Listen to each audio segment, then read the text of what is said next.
Meu nome é Márcia Mortari e eu estou aqui hoje trazendo algumas dicas de neurociência para esse momento diferenciado, utilizando os ambientes virtuais de aprendizagem. Espero que possa contribuir e que todos nós tenhamos sucesso no final desse semestre. Bom, o que a neurociências, então, pode favorecer para o sucesso utilizando essas novas ferramentas nesses ambientes virtuais de aprendizagem? Eu deixo aqui o meu e-mail, mmortari@unb.br, e esperamos que possamos trabalhar junto e ter os desafios vencidos e uma excelente aprendizagem ao longo desse semestre. A primeira palavra que eu deixo para vocês é uma palavra de um filme bastante conhecido, que é Extraordinário, do filme e do livro, em que ele fala: sejamos gentis, ninguém sabe o que o outro está passando. É um semestre em que nós temos que ter muito bom senso, gentileza, paciência e tolerância com o próximo, não só com outros alunos, mas também com os professores. Muito bem, por que nós precisamos aprender?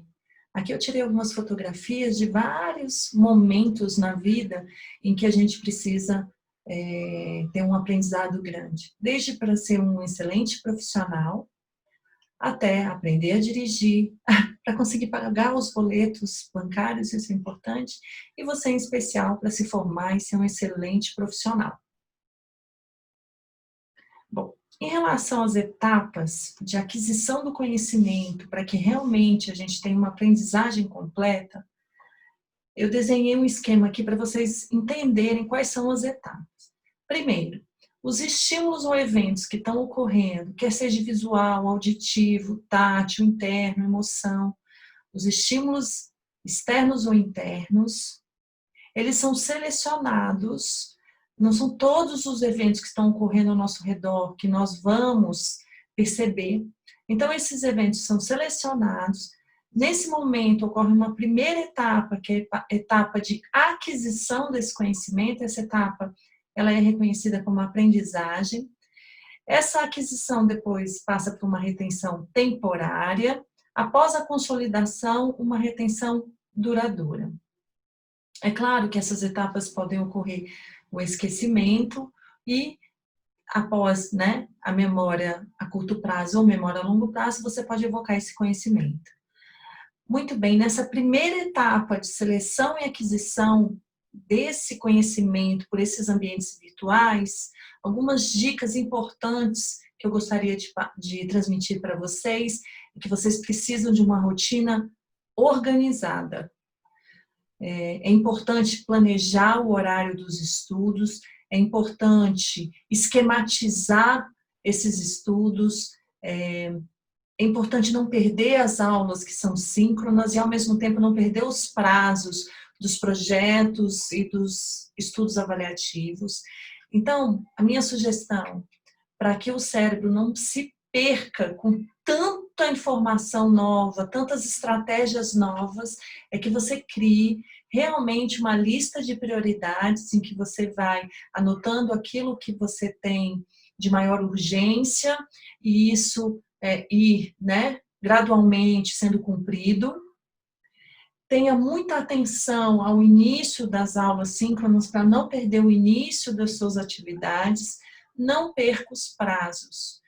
Conforme vocês vão perdendo os prazos, perdendo essa dinâmica, se desorganizando, vai aumentando a ansiedade ao longo do semestre. E como são atividades diferenciadas, é muito importante vocês manterem o foco, a atenção e conseguir um bom planejamento. Existem um circuito que controla a nossa atenção durante uma videoaula ou uma aula presencial. Esse circuito, ele é muito complexo, mas em especial eu queria mostrar essa estrutura, que é o giro do símbolo, que está em rosa na figura. Esse giro do símbolo é uma região que mantém a nossa atenção durante uma videoaula, durante uma aula gravada. Ela principalmente é subdividida em duas regiões, essa porção anterior e a porção mais central. Essa porção anterior, ela é ativada e mantém a atenção quando tem emoção envolvida naquele evento. E essa segunda porção, quando tem um aspecto cognitivo, alguma informação que você achou interessante, um conhecimento que você está achando interessante, que você está aprendendo novo. O interessante de manter sua atenção durante a videoaula é você estar ativando as duas áreas. Então, é importante envolvimento emocional nas aulas, assim como essa percepção cognitiva durante as aulas. Para manter a atenção, olha só, tenha um local apropriado para os seus estudos, um local silencioso, um ambiente bem iluminado. Evite utilizar um local muito confortável, por exemplo, a sua cama. Não é um bom ambiente para assistir as nossas videoaulas, nem as aulas síncronas. Desligue os outros equipamentos que possam trazer alguma distração para você. Fuja das distrações. Aquele momento é um momento de aula. Use a emoção e o interesse em aprender a seu favor. Mantenha uma organização, eu mais ou menos faço isso, né? Mas também não precisa exagerar. Muito bem. Em relação a aqueles processos de retenção temporária e retenção a longo prazo, é importante dizer que para que a gente consolide um conhecimento, a gente precisa gerar mudanças cerebrais. O nosso cérebro realmente precisa se modificar. E o aprendizado resulta exatamente numa mudança de um comportamento, é uma habilidade, por meio de experiências anteriores. E exige esse aprendizado do conhecimento e essa capacidade de armazenar. Eu gosto sempre de ressaltar que o acervo de todas as nossas memórias faz com que cada um de nós sejamos único, especial. Não existe outra pessoa idêntica a você. E também somos o que resolvemos esquecer. Espero que vocês resolvam não esquecer esse vídeo. A aprendizagem, ela está intimamente relacionada às emoções, desde a atenção para selecionar o que é interessante, para que a gente possa prestar atenção, até a consolidação da memória. A emoção é extremamente importante, a gente vai falar um pouquinho mais para frente. Bom, a gente subdivide didaticamente os tipos de memória em 3. A memória ultra rápida, a memória de curta duração e a de longa duração, que é o objetivo de vocês quando estão estudando muito, que estão revisando a matéria e que estão na faculdade. Vocês querem gerar memórias a longo prazo para ser um excelente profissional e conseguir entrar no mercado de trabalho e fazer diferença nessa sociedade. Muito bem. Eu fiz um esquema aqui para que vocês entendam, né? A gente tem uma primeira retenção temporária, aí a gente tem uma aprendizagem, a memória fica retida a curto prazo, precisa da consolidação para aquela memória virar a longo prazo. O que seria então a consolidação? Então, essa é uma etapa muito importante para o estudante, é transformar aquele conhecimento que está ali, a memória a curto prazo, em memória a longo prazo. E o sucesso dessa mudança depende do quê? Depende de repetição das informações e relevância dessas informações. O cérebro gosta de aprender aquilo que é importante, relevante para ele.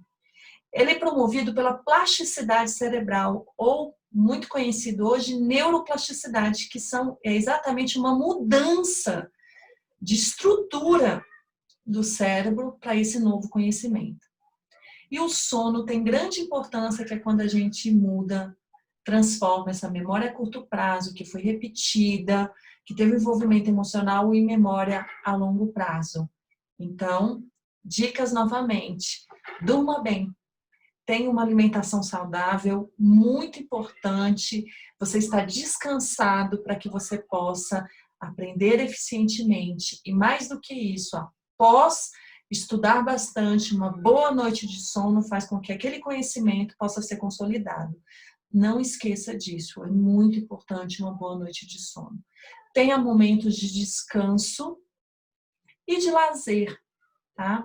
Separe tempo para exercício físico, que melhora a nossa capacidade de armazenar, assim como preserva os nossos neurônios saudáveis e atividades de lazer. Bom, a neuroplasticidade refere-se exatamente a essa capacidade do sistema nervoso, em após ser ativado, a mudar, a se adaptar, a ficar diferente do que ele era antes do conhecimento. Então, nossos cérebros são um conjunto de redes extremamente dinâmicas, capazes de mudar, de se adaptar a diferentes estímulos. Muito bem, então aquilo que ocorre no ambiente, quando eu falo que ocorre no ambiente, é ao seu redor, né? Todas as estimulações sensoriais que você tem faz com que ocorra uma remodelagem, ou seja, o nosso cérebro muda. E isso nos capacita a executar novas tarefas. Muito bem, eu aqui escolhi um vídeo para que eu pudesse rapidamente passar algumas informações a respeito da neuroplasticidade, né? Esse vídeo foi escolhido dentro da plataforma do YouTube e eu mantive o diálogo que ele diz da autoria dele. Esse vídeo não é meu, mas ele fala exatamente a respeito da neuroplasticidade. O seu cérebro muda constantemente ao longo da sua vida. E hoje veremos como isso acontece. Eu sou o André, doutor em psicologia, e o meu cérebro mais do que dobrou de tamanho desde que eu nasci.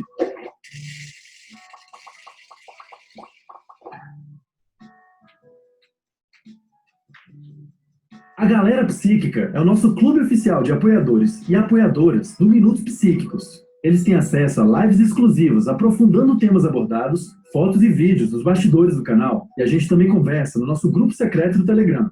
Clique em Seja Membro aqui embaixo para fazer parte da Galera Psíquica. A neuroplasticidade se refere à capacidade do cérebro de mudar em decorrência da maturação do organismo, de aprendizagem ou de ajustes para compensar prejuízos no funcionamento do cérebro, resultantes do envelhecimento ou de dano cerebral. Seu cérebro se modificou muito desde quando você morava no útero da sua mãe e continuará mudando durante a fase adulta, embora a tendência seja que a neuroplasticidade vá diminuindo conforme você envelheça. Por essas e outras, é mais fácil aprender uma nova língua na infância do que na fase adulta. As mudanças no cérebro podem ser na sua estrutura ou na reorganização funcional dele. Quando a estrutura se modifica, isso pode resultar na formação de novas conexões entre neurônios, do fortalecimento de conexões já existentes ou do surgimento de novos neurônios, por exemplo. Se uma área do seu cérebro for danificada, áreas especializadas em cuidar de outras coisas podem acabar assumindo parte do trabalho da área danificada sem que elas precisem mudar de estrutura necessariamente. Um exemplo disso é o que pode ocorrer no córtex visual, uma área que é responsável pela visão. Essa área pode passar a ser usada para processar informações auditivas ou táteis em algumas pessoas cegas. Caso algo assim ocorra com uma pessoa cega, isso não quer dizer que ela terá uma super audição em comparação com uma pessoa que enxerga. Isso quer dizer que o córtex visual dela assumiu funções diferentes das que costumam ser assumidas por esse córtex. A neuroplasticidade ilustra como que, apesar dos nossos genes serem uma parte importante da equação, as nossas experiências também são. Infelizmente, algumas pessoas têm exagerado ao falar desse assunto. Sob condições normais, o cérebro de qualquer mamífero, como o ser humano, não está suscetível a reorganizações enormes das suas vias neurais. Se esse fosse o caso, o cérebro humano seria algo bizarramente mais complexo e funcionaria de um jeito muito diferente do que sabemos atualmente. As mudanças que ocorrem no cérebro costumam ser mais sutis, lentas e incrementais. Por isso, pessoas com sequelas resultantes de um traumatismo crânioencefálico costumam enfrentar grandes desafios para recuperar totalmente uma capacidade que foi prejudicada. A facilidade de recuperação a partir de um dano cerebral depende muito do local danificado, da severidade desse dano e da idade da pessoa. Mesmo em casos mais graves, existem pessoas que conseguem sim atingir progressos impressionantes. Mas recuperações rápidas ou completas de circunstâncias mais graves não são o mais comum, exatamente porque o nosso cérebro é plástico, mas não chega a ser um slime também. A maioria das coisas não é capaz de modificar tanto assim o cérebro, com exceção daquelas que geram lesões, e nem todas as suas partes são igualmente plásticas. Quando se trata do cérebro humano, as coisas costumam ser bem mais complicadas do que é dito em alguns livros de autoajuda. Você já viu nosso vídeo sobre lesões cerebrais? Depois de assisti-lo, assista o nosso último vídeo, se inscreva no nosso canal e clique no sininho para receber notificação nossa quando tiver vídeo novo.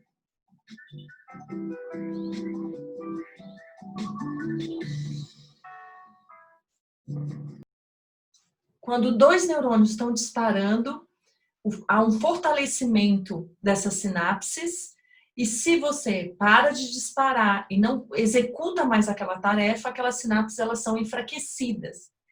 O que isso quer dizer? Quer dizer, se você reforçar aquele aprendizado importante para a sua carreira, aquelas sinapses vão se fortalecer e aquilo não vai ser esquecido. Agora, se você ouvir a videoaula, assistir uma aula síncrona e simplesmente não estudar, não reler, não revisitar essa disciplina, aquelas sinapses vão se enfraquecer e você não vai consolidar o aprendizado. Muito bem. Então, a gente diz que a neuroplasticidade parece uma musculação sináptica. As conexões elas ficam mais fortes ou fracas, dependente do uso.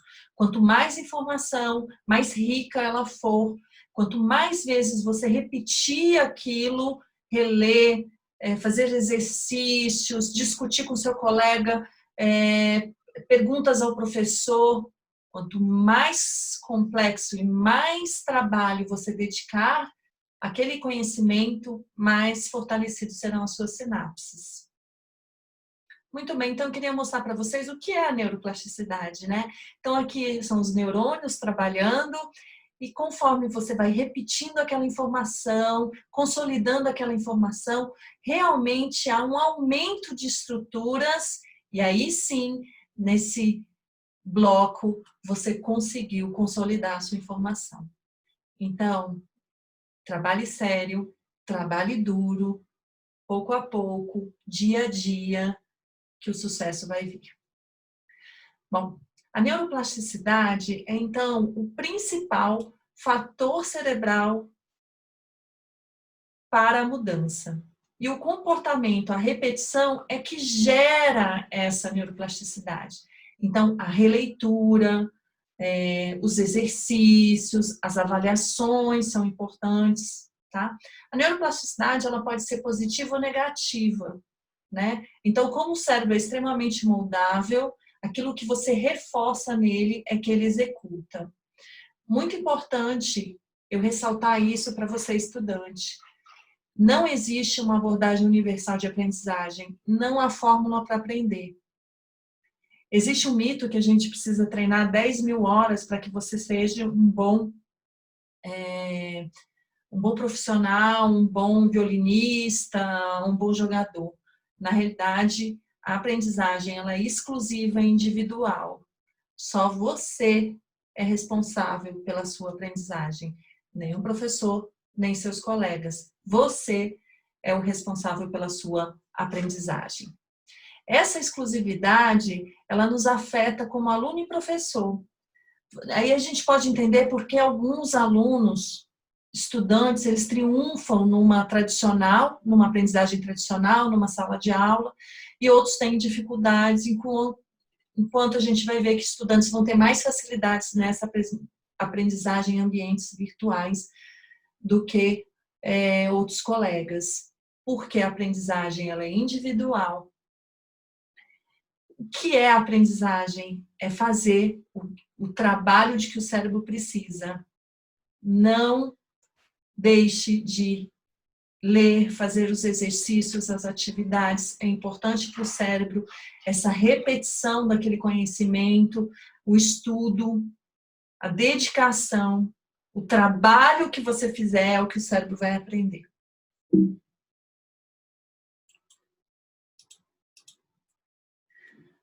Muito bem. Falando um pouquinho agora sobre as emoções, hoje a gente considera que os processos cognitivos e os processos emocionais estão intimamente relacionados. Hoje a gente não considera a educação separando as emoções e a gente considera hoje as emoções como uma parte importante para a aprendizagem. que são essas emoções? São fenômenos que vão assinalar a presença de algo importante, significativo em um momento da sua vida. Essas emoções podem ter valência positiva ou negativa, ambos vão afetar a aprendizagem de forma diferenciada. Elas são manifestadas também por alterações na sua fisiologia, no seu corpo, e mobilizam bastante recursos cognitivos, né? Quando você leva um susto, você precisa pensar se você vai correr ou se você vai lutar, qual é a sua reação naquele momento. E depende de sinalizadores internos, mas também sinalizadores intragrupais, que significa sinalizadores sociais, em especial as faces das outras pessoas são um excelente sinalizador, um semáforo social.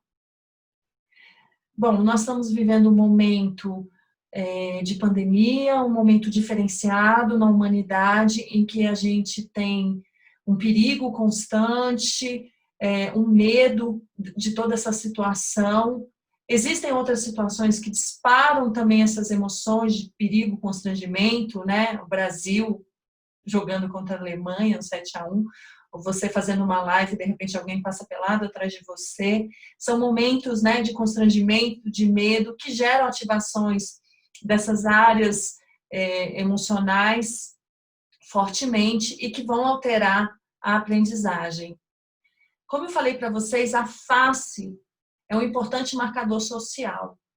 E aí, então, vale ressaltar que como a gente precisa do reconhecimento da face, do reconhecimento das emoções, em especial dos estudantes, quando você está precisando dar uma aula, o professor vai preferir que os vídeos ficam abertos nas aulas síncronas para que ele possa ter o contato visual com vocês. Então, estejam preparados para isso. É importante para uma aula, para a aprendizagem, o contato visual com a face do estudante. Estejam aptos a ligar o vídeo, estejam preparados para, durante as aulas síncronas, participar com os vídeos ligados.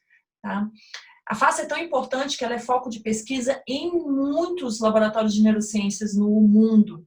Eu vou mostrar um experimento aqui na Universidade de Aveiro, de uma colega, a professora Sandra Soares, e ela fez um experimento verificando a interferência de faces com alta carga perceptiva, ou seja, faces bravas durante a aprendizagem. Isso era numa tela de computador. E essas faces com alta carga perceptiva alteravam a aprendizagem, principalmente dos estudantes que já apresentavam uma ansiedade elevada. Como a gente está no momento de medo, de ansiedade, de perigo, é importante que as nossas faces estejam com uma baixa carga perceptiva, que a gente possa estar mais leve durante as aulas, controlando essas nossas emoções de cargas negativas, para que a aula possa ter uma aprendizagem mais efetiva. Isso pela parte do professor, mas também esse contato visual com o estudante é extremamente importante, e a forma como o estudante percebe aquela informação e reage é importante para o professor perceber se vocês estão aprendendo, se tem alguma dificuldade, se aquele conhecimento não está muito claro, e é através da face que o professor entende e percebe esse tipo de informação. Então, a nossa face é um semáforo social muito importante para toda a percepção emocional. E eu não posso falar de emoções sem falar nas estruturas principais hoje reconhecidas, que é o sistema límbico, né? Que é o nosso sistema que controla as emoções. Em especial, eu vou mostrar essas estruturas aqui.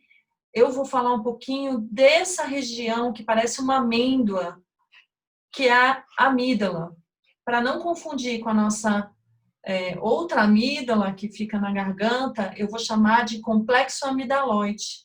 Esse complexo amidaloide são 9 núcleos que estão aqui, e eles estão diretamente relacionados a essa outra estrutura que é o hipocampo, que é responsável pela nossa memória. Então, visualize como O complexo amidalóide está associado com a região de controle de memória, intimamente relacionado. Por isso, um, obviamente, altera diretamente o outro. Bom, então, esse complexo amidalóide, ele está diretamente relacionado com a formação hipocampal e esses processos cognitivos estão profundamente entrelaçados. Tá? Então, as emoções são muito importantes para a aprendizagem, para a consolidação da memória e para a detecção da sua consciência emocional, ou seja, como eu estou me sentindo naquele momento. O sistema límbico ele vai preparar, orientar as nossas decisões e os nossos comportamentos, tá? Muito bem. E algo que eu preciso ressaltar para vocês é que um estresse prolongado aumenta alguns hormônios, como, por exemplo, a adrenalina e o cortisol. O cortisol, em especial, ele é reconhecido como o nosso hormônio do estresse. E quando o cortisol é liberado, ele é capaz de influenciar as áreas de memória, inclusive causando a morte dos neurônios que fazem aquela neuroplasticidade para novas memórias, para um novo aprendizado. Então, o estresse prolongado, ele prejudica de forma evidente o nosso aprendizado e a nossa memória. Então, emoções de valência negativa, ansiedade, o estresse prolongado, eles reduzem, por reduzir o número de neurônios e também reduzem a neuroplasticidade da nossa região de memória. Então, se você está se sentindo desamparado, com dificuldades que você não vai conseguir superar, ameaças, chacotas dos seus colegas, a aprendizagem ela vai ser muito alterada. Alunos ansiosos, mal-humorados ou deprimidos não aprendem. Então, vale aqui uma dica para você. Respeite o seu colega. Todo mundo está passando por uma situação diferenciada. Como eu disse no começo, você não sabe o que o próximo está passando. Tente ser tolerante, auxiliar o seu colega. Facilite durante as aulas a convivência nos chats, nas perguntas. Tente também auxiliar o professor na manutenção de uma classe adequada, uma classe animada, motivada, porque isso vai ajudar a todos. Muito bem, e controle suas emoções. O controle das emoções ele pode ser aprendido e, inclusive, treinado. Faça isso.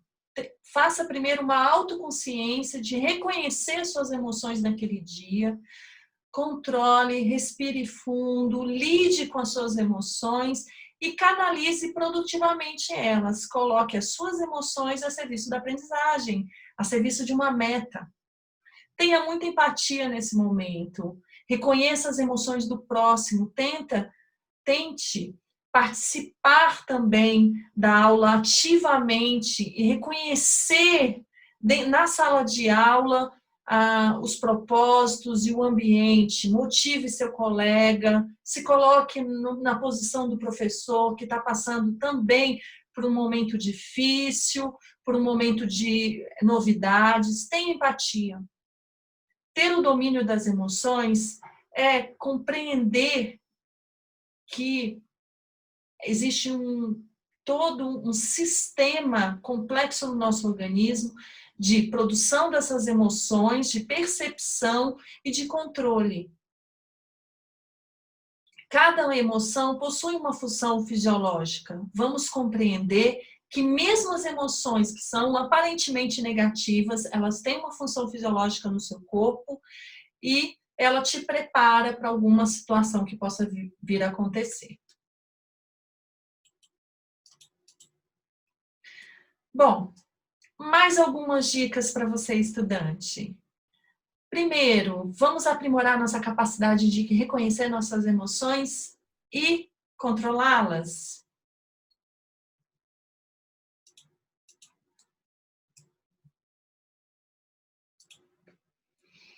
Mais algumas dicas. Além de aprimorar sua capacidade de reconhecer suas emoções e de controlar, vamos criar mecanismos de automotivação. Mesmo cansando das videoaulas, vamos tentar nos motivar. Tire as suas dúvidas com o professor, seja autônomo e independente. Um dos princípios da educação à distância, do uso desses ambientes virtuais de aprendizagem, é a autonomia, é a independência. Um aluno, um estudante, segue o seu ritmo na aprendizagem. Tenha isso em mente e faça a sua aprendizagem ser eficiente. Conte com a tecnologia, vocês são aptos a isso. E aproveite as tarefas coletivas, não só para fazer um ambiente de motivação para os seus colegas, um ambiente alegre e leve, mas também para tirar suas dúvidas. Seja persistente. A gente vai se deparar por inúmeras situações novas ao longo desse processo. Não desanime.